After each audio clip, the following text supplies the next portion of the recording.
बिस्मिल्लाहिर्रहमानिर्रहीम। स्टूडेंट्स, अब हम देखते हैं D splitting in octahedral complexes. Octahedral complexes में किस तरह का डी स्प्लिटिंग होता है। इससे पहले मैं आपको दो चीज़ें बता दूं। हमारे पास जो डी आर्बिटल्स होते हैं उसमें d x y, d y z और डी जेड एक्स, ये होते हैं बिटवीन दी एक्सिस। और d x square minus y square, d z square जो होते हैं वो होते हैं अलोंग दी एक्सिस। इस कंसेप्ट को आपने जहन में रखना है, तो फिर आपको ये जो स्प्लिटिंग हम पढ़ रहे हैं ये बहुत ही इजी लगनी है। ठीक है, तो देखते हैं कलर कम्प्लेक्सेस की। चलें जी, हम फॉर्मेशन देखते हैं जी। लेटेस्ट कम एक्वा टाइटेनियम 3 जो है उसकी हम फॉर्मेशन देखते हैं। ठीक है, titanium 3।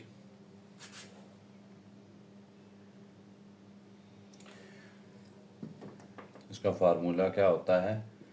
TiH2O6 titanium aqua titanium. इसका जो है हमने आयन, इस आयन की हमने क्या देखनी है?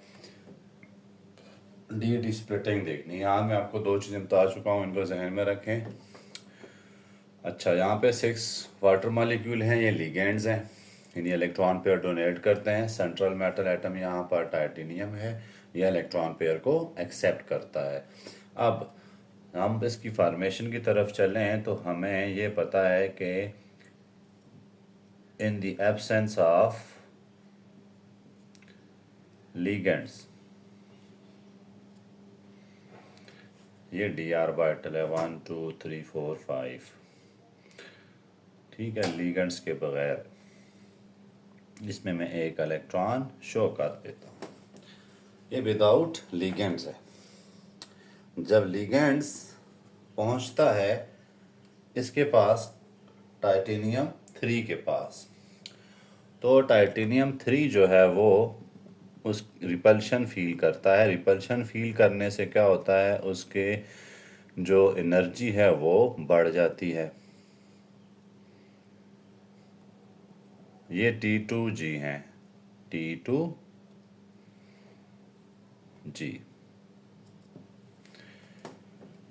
ऐसे ऑर्बिटल्स जिनकी एनर्जी सेम हो, सॉरी डी जनरेट ऑर्बिटल्स हैं, डी जनरेट ऑर्बिटल्स, इनकी एनर्जी क्या होती है? बढ़ जाती है। अब जब ये एनर्जी बढ़ेगी तो यहाँ पे जो लिगेंड्स हैं वो लिगेंड आता है वो अलोंग दी एक्सिस आता है। ऑक्टाहेड्रल कम्प्लेक्सेस में लिगेंड्स कैसे आते हैं? Along the axis. ये मेन पॉइंट है इस कम्प्लेक्सेस का कि ligands comes to along the axis आते हैं। तो अलोंग दी एक्सिस आने का मतलब क्या है? जो ऑर्बिटल्स अलोंग दी एक्सिस हैं उनकी एनर्जी ज़्यादा बढ़ेगी। जहाँ कौन कौन से अलोंग दी एक्सिस हैं? D x square minus five square और डी जेड स्क्वायर। तो इनकी एनर्जी जो है वो ज़्यादा बढ़ जाती है। ठीक है, इनकी एनर्जी ज़्यादा बढ़ने का मतलब क्या होता है कि फिर ये ऊपर चले जाएंगे और जो दूसरे हैं वो नीचे आ जाएंगे। इसको हम देखते हैं यहाँ पर।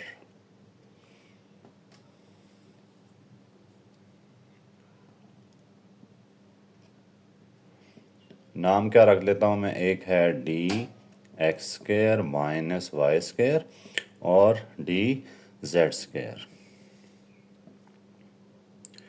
ये जो तीन हैं इनमें एक इलेक्ट्रॉन भी है, कम एनर्जी वाले में इलेक्ट्रॉन जाता है। तो ये तीन कौन कौन से हैं? D x y, d y z, d z x. अब हुआ क्या है कि जो ऑर्बिटल जिन्होंने ज़्यादा रिपल्शन फील की है वो हैं डी एक्स स्क्वायर और वाई स्क्वायर, क्योंकि ये अलोंग दी एक्सिस आ रहे हैं और ये भी किधर हैं? अलोंग दी एक्सिस हैं। इस वजह से इनकी एनर्जी ज़्यादा बढ़ गई, इधर से और बढ़ी। अब जितनी इनकी बढ़ी उतनी इनकी कम हो गई, ये उतना ही नीचे आ गए। तो इन दोनों में एनर्जी का डिफरेंस आ गया डेल्टा ई।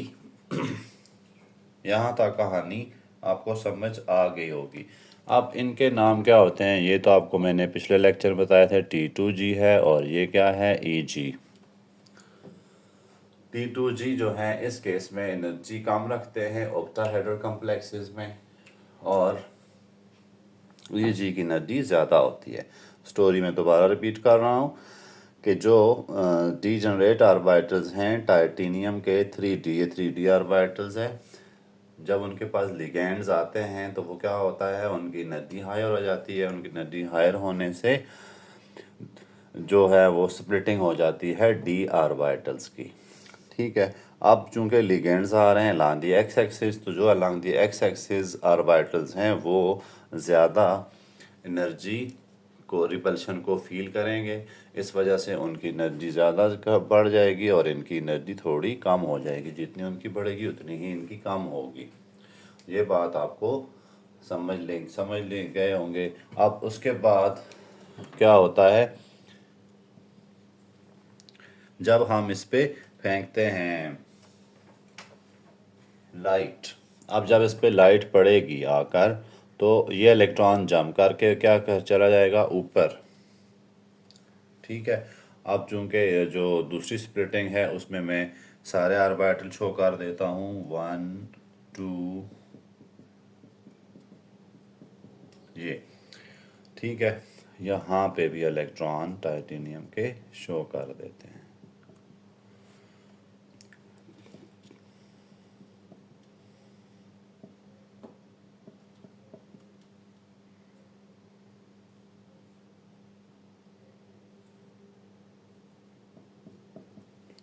ये टाइटेनियम आयन के क्लोराइड हैं। अब जैसे ही लिगेंड्स आते हैं उनके इलेक्ट्रॉन इन पर रिपल्शन डालते हैं।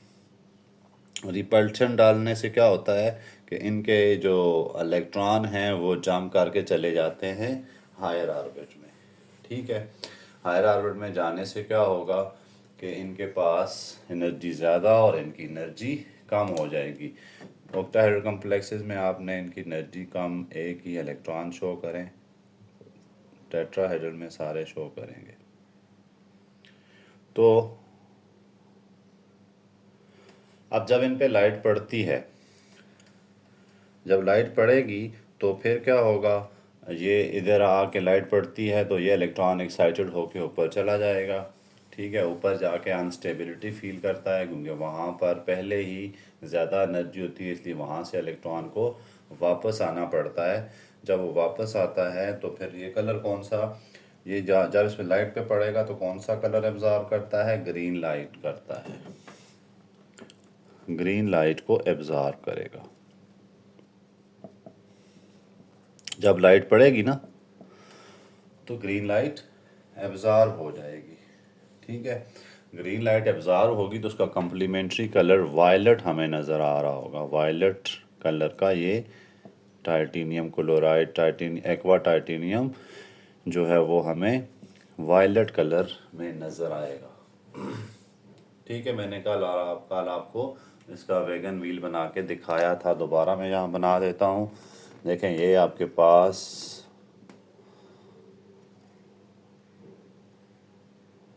ऐसे आप इसको बना दें।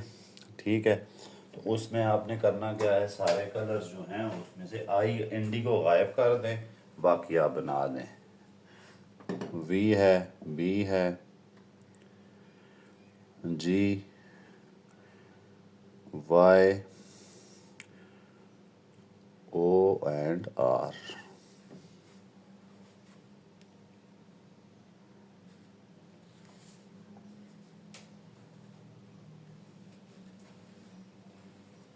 तो इस तरह से आपने इस वैगन व्हील को याद रखना है। अब इसने क्या किया था, इसने येलो कलर जो है वो एब्जॉर्ब किया, green yellow, yellow green colour. ठीक है, येलो ग्रीन कलर इसने एब्जॉर्ब किया तो वायलेट कलर हमें नज़र आया। मेन कलर जो था इसका जो एब्जॉर्ब हुआ वो येलो था। येलो ग्रीन कलर एब्जॉर्ब करने से हमें वायलेट कलर इसका नज़र आया है। अब उसके बाद हम देखते हैं टेट्राहेड्रल कॉम्प्लेक्सेस।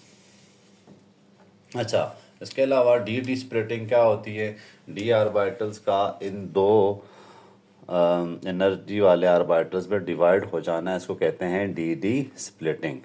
ठीक है, यानी जब लिगेंड अप्रोच करता है इसको सेंट्रल मेटल एटम को, तो डी ऑर्बिटल स्प्लिट हो जाता है टू सेट्स ऑफ ऑर्बिटल्स में, one set with energy low energy और one set with higher energy. This is called d d splitting. ये डी ऑर्बिटल है ना, तो डी डी स्प्लिटिंग होती है, इसको कहते हैं डी डी ट्रांजिशन भी कहते हैं, डी डी स्प्लिटिंग भी कहते हैं। अब टेट्राहेड्रल एग्जांपल देखते हैं जी, कोई टेट्राहेड्रल की। टेट्राहेड्रल में थोड़ा सिनेरियो चेंज हो जाता है।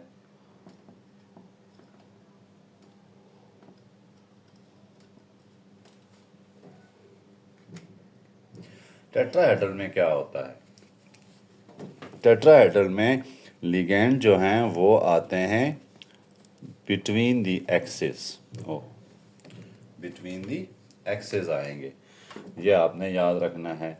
लिगेंड इसमें आएंगे between the axis,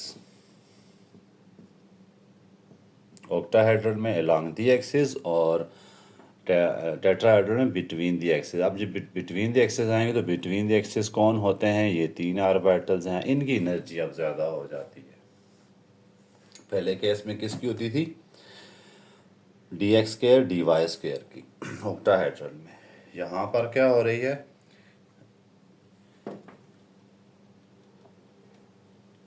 D x y d y z और डी जेड एक्स की एनर्जी ज़्यादा हो जाएगी। ठीक है, तो ये दो ये चले जाएंगे ऊपर, इनकी एनर्जी होगी ज़्यादा और इनकी एनर्जी क्या हो जाएगी, कम। तो हम एग्जांपल देखते हैं इसमें टेट्राक्लोरोक्यूपरेट की। अब देखते हैं इसमें चूँकि कॉपर है, कॉपर की इलेक्ट्रॉनिक कन्फिगरेशन तो आपको आती है, 3d9 होता है ये।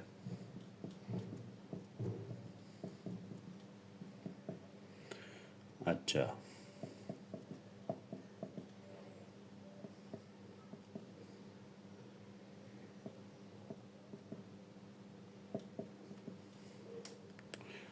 ये देखें, इसमें जो लिगेंड्स आता है वो हमारे पास क्लोरो आता है। जब लिगेंड इसके करीब पहुंचता है, इनकी डी जनरेट ऑर्बिटल्स हैं, इनकी एनर्जी ज़्यादा हो गई, इनकी एनर्जी सेम है और इनकी एनर्जी कम है, ये लिगेंड अप्रोच कर रहा है इसको। ठीक है, ये फिर रिपल्शन फील होती है दोनों लिगेंड्स के इलेक्ट्रॉन और इसके इलेक्ट्रॉन्स की। उसका रिज़ल्ट क्या आता है, ये दो सेट्स ऑफ ऑर्बिटल्स में डिवाइड हो जाएगा, एक वो सेट जिसकी एनर्जी कम होगी, एक वो सेट जिसकी एनर्जी ज़्यादा होगी। ठीक है, तो ये यहाँ पर होंगे T2G नाम है इनका, और इनका नाम क्या है, EG, T2G एंड EG। अब ये दो सेट्स बन गए। यहाँ पे आपने क्या गौर किया कि यहाँ पर जब लिगेंड्स आता है बिटवीन दी एक्सिस, तो d x y d y z और डी जेड एक्स की एनर्जी ज़्यादा हो जाती है, जबकि d x square minus y square d z square की एनर्जी कम हो जाती है, और फिर ये दो स्प्लिट हाफ में डिवाइड हो जाते हैं। ठीक है, अब इसमें क्या होता है, कलर इसका, इसमें जब इस पर हम लाइट फेंकते हैं, यहाँ लाइट पड़ेगी तो लाइट जो है वो कहाँ जाएगी जी, लाइट चली जाएगी इसकी, लाइट इस पर जैसी पड़ती है इलेक्ट्रॉन इस एनर्जी को एब्जॉर्ब कर देता है, और ये एनर्जी जब एब्जॉर्ब होगी तो इलेक्ट्रॉन ऊपर चला जाएगा, लेकिन वहाँ पे जाकर ये अनस्टेबिलिटी फील करेगा, अनस्टेबिलिटी फील करने के वो वापस आएगा, तो इस तरह इसका कलर जो है वो नज़र आएगा कॉपर। अपीयर कैसा आएगा जी, कॉपर। और एब्जॉर्ब कौन सा किया होगा इसने, एब्जॉर्ब कलर इसमें आएगा yellow, sorry absorb colour orange होगा इसमें। ऑरेंज कलर ये एब्जॉर्ब करता है कम्प्लेक्स, और अपीयर कैसा नज़र आ रहा होता है, ब्लू नज़र आ रहा होता है। ये वैगन व्हील से हम देख चुके हैं। ठीक है, वैगन व्हील देखें इसका, मैंने आपको बताया आप 3 डायगोनल बना दें इसके, उसके बाद आपके पास जो वेबग्योर है ना, वेबग्योर, इसको आप एंटर कर दें आई को गायब करके। आप आई जब आप गायब करेंगे तो फिर उसके बाद आपके पास बाकी चीज़ें आ जाएंगी। ठीक है, तो इसमें देखें मैं वी लिख देता हूँ, बाकी चीज़ें मैं गायब कर रहा हूँ। वी मेरे पास क्या आ गया, ये आई नहीं लिखना आपने, बी लिखना है। उसके बाद क्या आ जाता है जी, वी बी, उसके बाद क्या आ जाएगा, जी आ जाएगा। उसके बाद क्या आ जाता है, वाई आ जाता है। और उसके बाद क्या आ जाता है, ओ। और यहाँ क्या आ जाएगा, आर। ठीक है, देखें आई नहीं लिखना आपने, इसमें वी लिख दिया। उसके बाद क्या है, बी, उसके बाद जी, उसके बाद वाई, उसके बाद ओ, और उसके बाद आर। अब इस केस में क्या हुआ है, इस केस में एब्जॉर्ब कलर क्या था, ऑरेंज। ठीक है, और हमें नज़र कैसा आया, ब्लू। कॉपर का कलर ब्लू होता है ना। तो ये देखें, ये इसका कॉन्ट्रास्ट है। तो आपने इसमें जो वैगन व्हील है वो आपकी बुक में थोड़ा सा ज़्यादा कलर्स का शो किया है। मैंने जो मेन कलर हैं कम्प्लीमेंट्री कलर्स उनका ही शो किया है। जैसे ऑरेंज का ब्लू होता है कम्प्लीमेंट्री कलर, रेड का ग्रीन होता है, और येलो का वाइट या वायलेट का येलो होता है। ये दो कम्प्लीमेंट्री कलर्स मैंने यहाँ शो किए हैं। अब उसके बाद हम इफ़ेक्ट ऑफ लिगेंड्स देखते हैं, जो कि मैं दोबारा स्टोरी को रिपीट कर देता हूँ। ये हमारे पास कॉपर क्लोरो जो है, टेट्राक्लोरो क्यूपरेट जो है उसकी मैंने स्प्लिटिंग दिखाई है। टेट्राक्लोरो क्यूपरेट, ये जो आयन है इनकी मैंने आपको दिखाई है, ट्रांजिशन दिखाई है। अब इसमें देखें होता क्या है, इसमें ये माइनस है, ये डीजनरेट ऑर्बिटल्स हैं कॉपर के, कॉपर आयन के। यहाँ पर लिगेंड से अप्रोच किया, इन इलेक्ट्रॉन ने क्या किया, इन्हें रिपल्शन फील की और इनकी एनर्जी ज़्यादा हो गई, एनर्जी ऊपर चली गई, दूसरा ऑर्बिटल नीचे आ गई। दो सेट्स ऑफ ऑर्बिटल बने, एक विद हायर एनर्जी, एक विद लोअर एनर्जी। ठीक है, उस पर जब लाइट फेंकी गई तो उस लाइट ने कलर एब्जॉर्ब किया येलो, और हम सॉरी येलो नज़र ऑरेंज एब्जॉर्ब किया, और हमें नज़र क्या आया, ये जो कम्प्लेक्स है वो ब्लू नज़र आया। तो ये डी स्प्लिटिंग थी। डी स्प्लिटिंग में क्या आपने याद रखनी है जी, क्या चीज़ याद रखनी है, ऑक्टाहेड्रल कम्प्लेक्स जो है उसमें आपके पास क्या होता है, ऑक्टाहेड्रल कम्प्लेक्स में जो लिगेंड्स हैं वो कैसे अप्रोच करते हैं, और जो टेट्राहेड्रल में कैसे अप्रोच करते हैं। ये दो अप्रोच आपके जहन में होनी चाहिए। ऑक्टाहेड्रल में अलोंग दी एक्स एक्सिस आते हैं, ये टेट्राहेड्रल है तो ये बिटवीन दी एक्सिस आएंगे। ठीक है, और ऑक्टा में अलोंग दी एक्सिस आएंगे। उसके बाद जो टेट्राहेड्रल में शेप यूँ होगी, जो d x y, d y z, इनकी एनर्जी ज़्यादा हो जाती है, ये ऊपर चले जाते हैं क्योंकि ये बिटवीन दी एक्सिस होते हैं। जबकि जो d x square, y square और डी जेड स्क्वायर है, इनकी एनर्जी कम होती है, ये नीचे आ जाते हैं। ठीक है, ये मैंने आपको पिछले लेक्चर में बताया हुआ है इनकी शेप्स बनाकर, कि डी एक्स वाई एक्स और वाई के दरमियान होता है, डी वाई जेड वाई और जेड के दरमियान होता है, डी जेड एक्स जेड और एक्स के दरमियान होता है। ये बिटवीन दी एक्सिस होते हैं, जबकि ये जो हैं वो अलोंग दी एक्सिस होते हैं। इसलिए इनकी जो एनर्जी है वो सॉरी इनकी इसलिए जब टेट्राहेड्रल कम्प्लेक्स में लिगेंड्स आते हैं बिटवीन द एक्सिस तो इनकी एनर्जी ज़्यादा होती है। टेट्राहेड्रल में अलोंग द एक्सिस आते हैं तो इनकी एनर्जी ज़्यादा होती है। डी स्प्लिटिंग जो है वो मैंने आपको करवाई है। अब कलर जो है वो जो कलर एब्जॉर्ब होएगा उसका कम्प्लीमेंट्री कलर आपको नज़र आएगा। ठीक है, अब हम देखते हैं कि लिगेंड जो हैं वो क्या इफ़ेक्ट डालते हैं कलर पे। स्ट्रॉन्ग लिगेंड,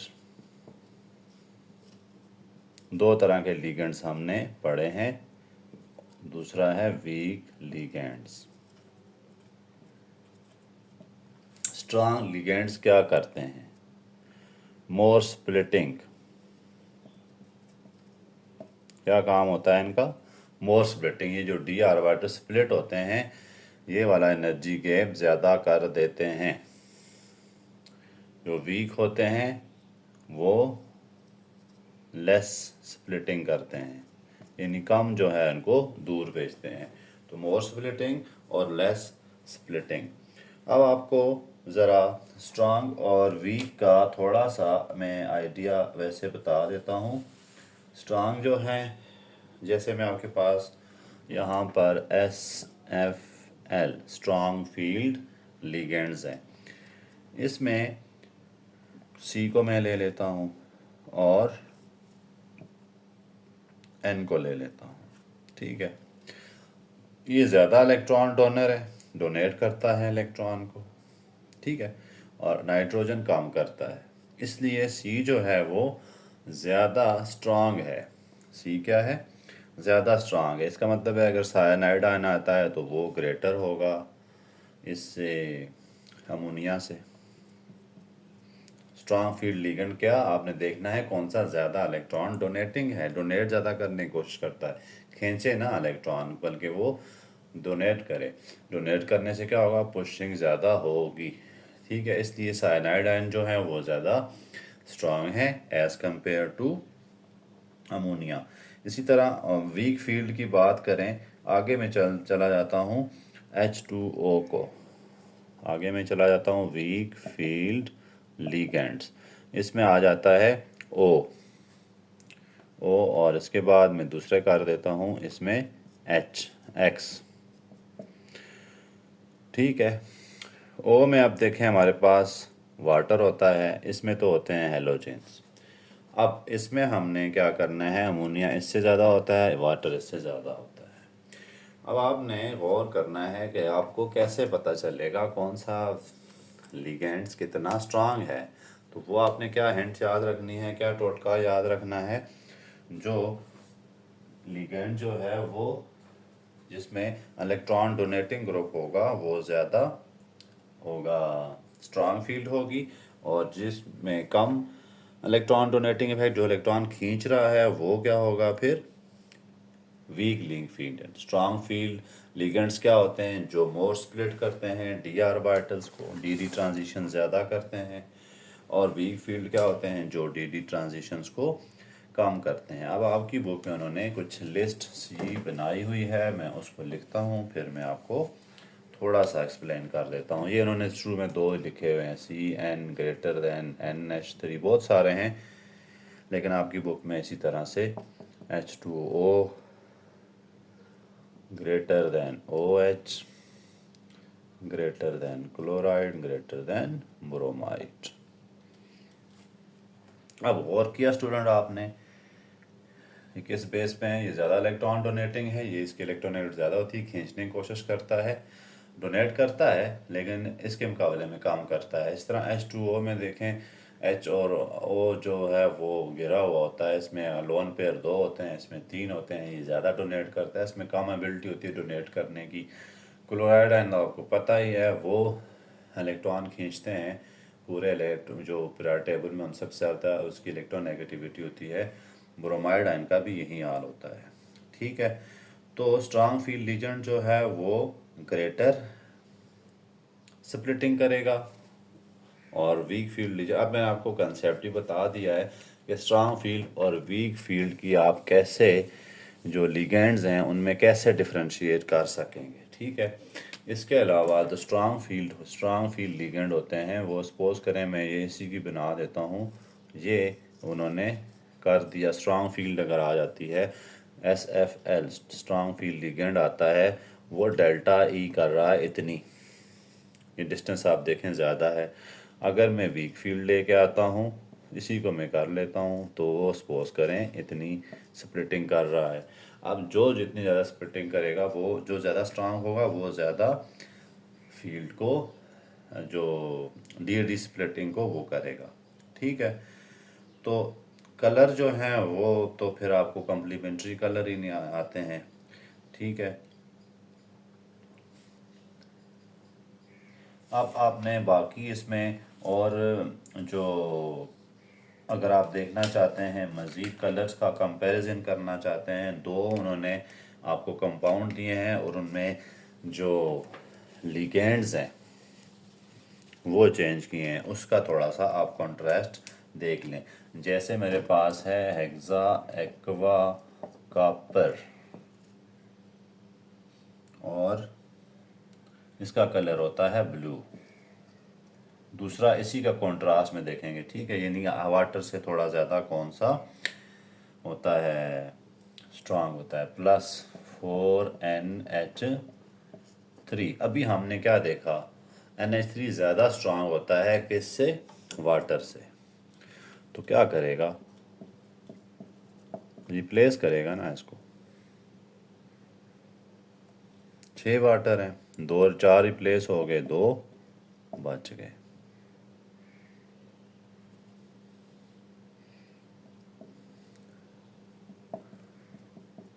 अब ये कलर कैसा नज़र आया आपको, ये ब्लू है, ये वायलट ब्लू है। अब आप और करें, इधर लिगेंड को देखें, इधर लिगेंड को देखें, ठीक है। जो जो स्ट्रांग लिगेंड क्या है, अमोनिया है। अमोनिया अगर प्रेजेंट होता है तो कलर चेंज होगा, वायलट ब्लू आ गया।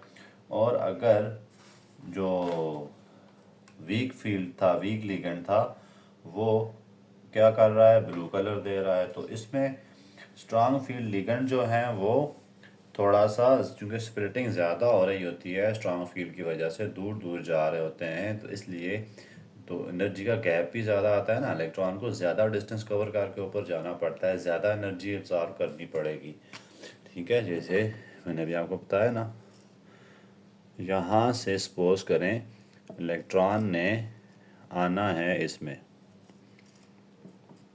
ये इलेक्ट्रॉन है, फर्ज करते हैं यहाँ से इसने आना है, ये डिस्टेंस कवर करना है।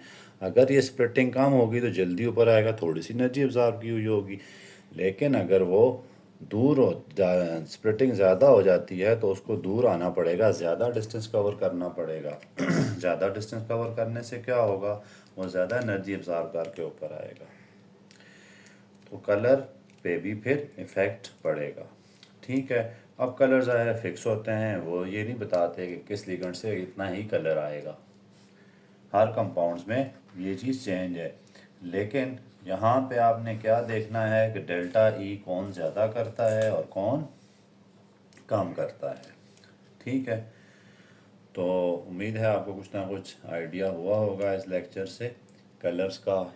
मैंने आपको कल बताया था ये बहुत ज़्यादा इम्पॉर्टेंट टॉपिक है कलर का, और इसमें से क्वेश्चन आने के चांसेस बहुत सारे होते हैं, आते ही रहते हैं। पिछली बुक में भी था, उसमें कलर्स का ही क्वेश्चन आता रहता था। तो यहाँ उन्होंने ज़्यादा एक्सप्लेन किया हुआ है कलर्स को, वहाँ पे इतना ज़्यादा एक्सप्लेनेशन नहीं थी। इसमें ज़्यादा क्या था, डिफाइन डी स्प्लिटिंग एक, इसके अलावा स्ट्रांग और वीक फील्ड लिगेंड्स, इनका क्या इफेक्ट होता है डी स्प्लिटिंग पे, ये दूसरी बात है इसमें बहुत ज़्यादा इम्पॉर्टेंट। और डिस्कस करें ऑक्टाहेड्रल या टेट्राहेड्रल कम्प्लेक्स में डी स्प्लिटिंग को। ये 3-4 क्वेश्चन बहुत ज़्यादा इम्पॉर्टेंट हैं, ये आपके पेपर में आने के चांसेस होते हैं।